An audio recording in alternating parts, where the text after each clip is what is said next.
Good evening to everyone అండి.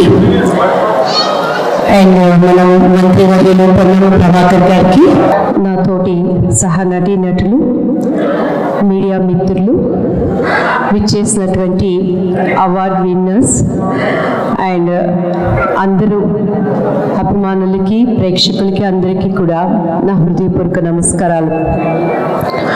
ఒక నటుడికి ఎప్పుడు కూడా అవార్డు అనేది చాలా ఒక ప్రోత్సాహం, ఒక ఉత్సాహం.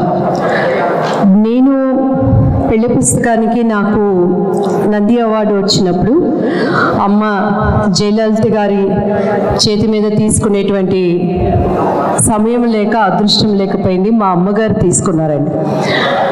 సో ఆ నంది అవార్డ్స్ని రీసెంట్గా ఇప్పుడు తెలంగాణ ప్రభుత్వం నుంచి మన ముఖ్యమంత్రి వర్యులు అందరూ ఆలోచించి మన అందరి హృదయాల గుండె చప్పుడైనటువంటి గద్దర్ గారి పేరు మీద అవార్డ్స్ ఇవ్వటం చాలా సంతోషకరం అనిపించింది.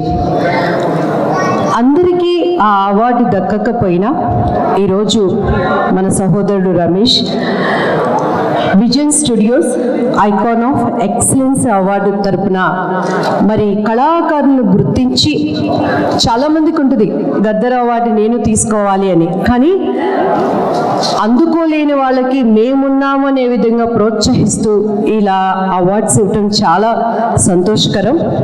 So may God bless you నాన్న. ఇంకా ఇటువంటి అవార్డ్స్ చాలా చేయాలని మనస్ఫూర్తిగా కోరుకుంటున్నానండి.